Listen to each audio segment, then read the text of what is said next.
Pourquoi êtes-vous mal payé? Pourquoi êtes-vous payé au lance-pierre? Bonjour à tous, je suis Mac de Sad Business, ingénieur, photographe et coach. Et bienvenue dans cette chaîne où on vous apprend à multiplier, à doubler, à tripler vos revenus sans quitter votre travail. Aujourd'hui, on va parler salaire, on va parler pognon.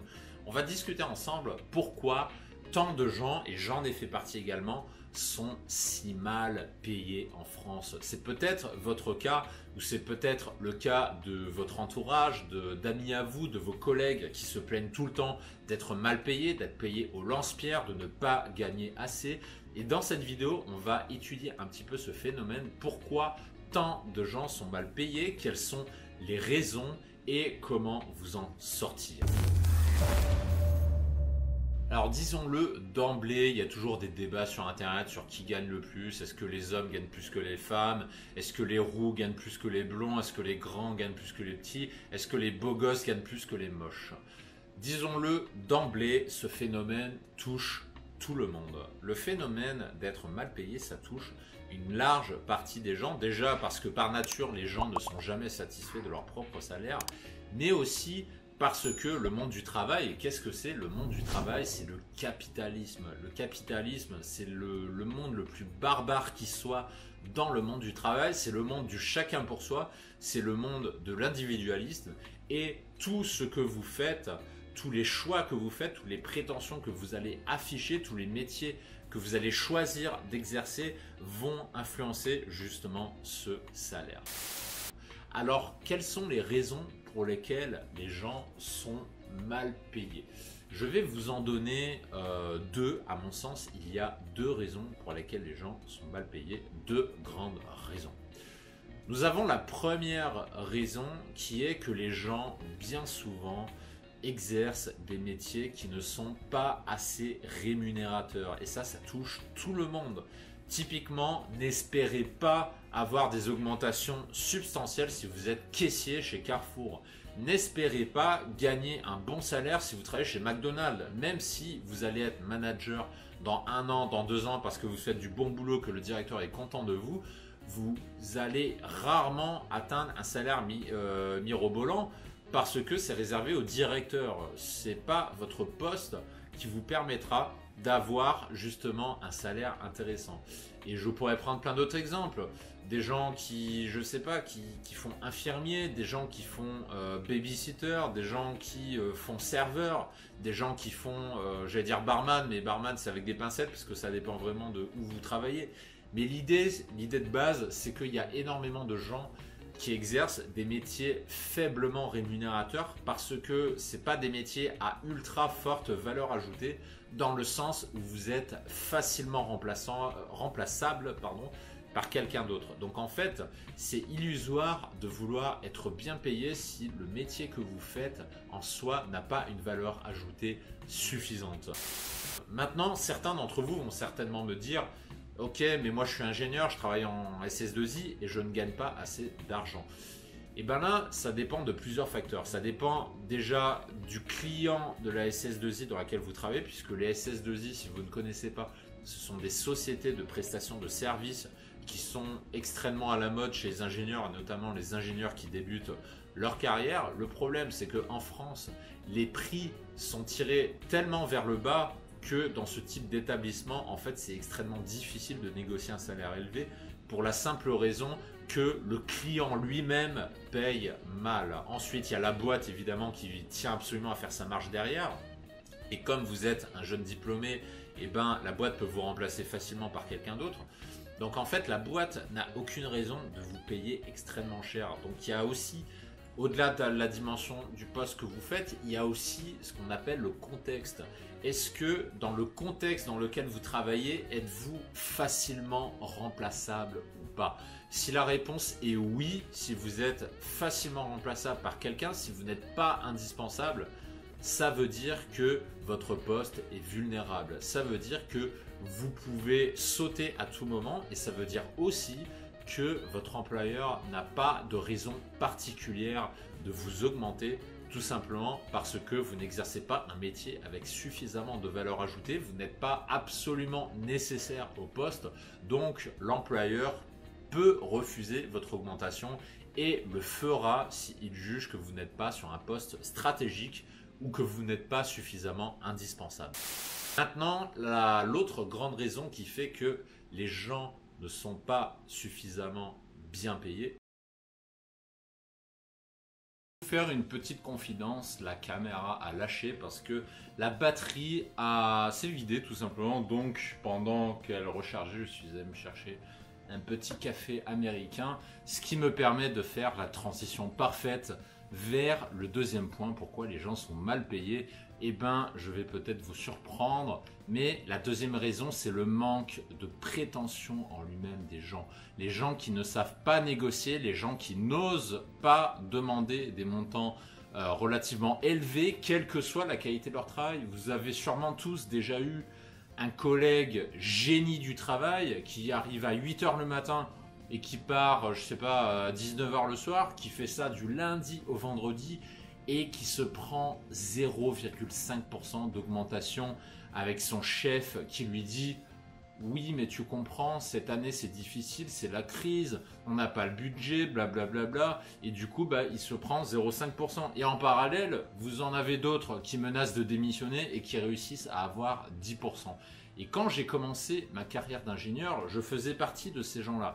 Je considérais que plus j'allais travailler et plus j'allais gagner. Alors la première année que j'ai travaillé comme ingénieur, quand j'avais 23 ans, franchement j'étais un dingue du boulot. J'arrivais ta et tout, je comptais pas mes heures. Bien sûr il y avait des mecs qui travaillaient encore plus que moi, mais je travaillais énormément, je finissais tard. Il y avait un moment où pendant 2-3 mois j'étais tellement passionné par mon projet, et qu'est-ce qui se passait? J'arrivais au travail à 7 h du matin, j'arrivais super tôt, je jouais au jeu de celui qui arrivait le plus tôt, et c'est là que je découvrais d'ailleurs tous les collègues qui arrivaient à 7 h 30 le travail pour démarrer la journée. Et je m'étais dit, comme beaucoup, peut-être comme vous probablement, je m'étais dit que si je travaillais autant, j'allais avoir une augmentation de fou parce que je le méritais. Sauf que qu'est-ce qui s'est passé? Le premier entretien annuel que j'avais fait, j'étais arrivé, j'étais tout content devant mon chef. Et au départ, j'arrive, je dis, dans ma tête, je m'étais dit, je voulais 8%. Voilà ce que je m'étais dit. Et j'arrive devant mon chef et je commence à lui dire mes prétentions, mais de façon parfaitement calme.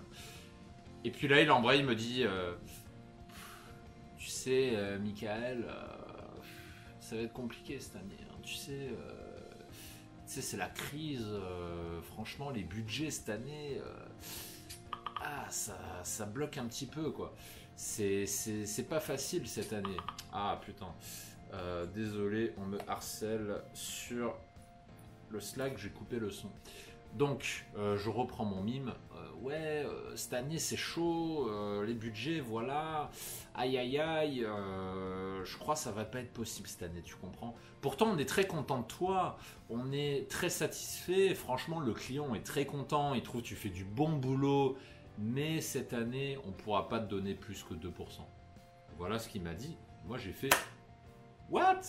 J'étais pas content. Mais j'aimais tellement mon projet, 1 et 2, j'avais tellement peur de perdre ce boulot parce que je kiffais le projet que je n'osais pas demander une augmentation substantielle. Et avec le refus, qu'est-ce que j'aurais dû faire? J'aurais dû poser mes couilles sur la table.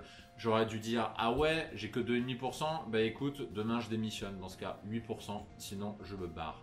Et c'est ça que j'aurais dû faire et je n'ai pas eu les couilles de le faire. Et il y en a d'autres qui ont eu les couilles de le faire et ils ont eu leur augmentation comme ça. Mais comme je n'ai pas su le faire, je n'ai pas eu l'augmentation que je voulais la première année.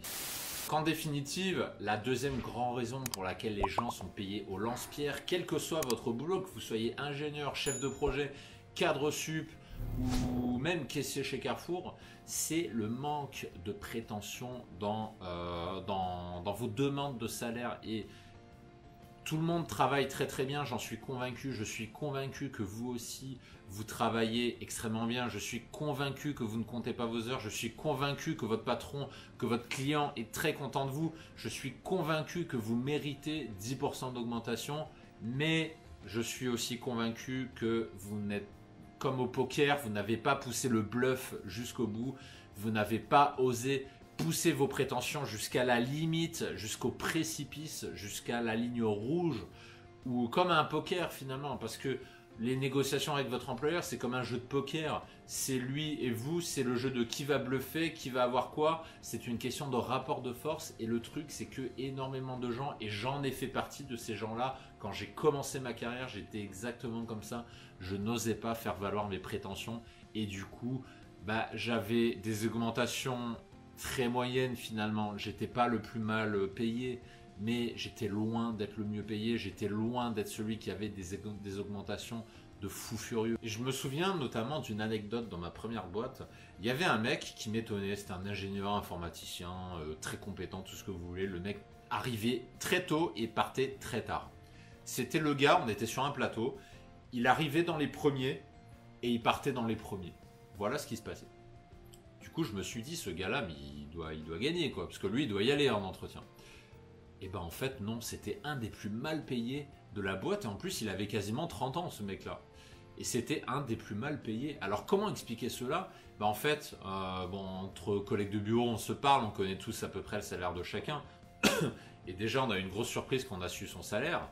Mais on s'est rendu compte qu'en fait c'est juste qu'il n'osait pas demander. Et à côté, je m'en souviendrai toujours, j'avais eu un collègue qui est arrivé après moi dans la boîte. C'était un mec un peu plus malin que les autres, que je félicite d'ailleurs pour ça.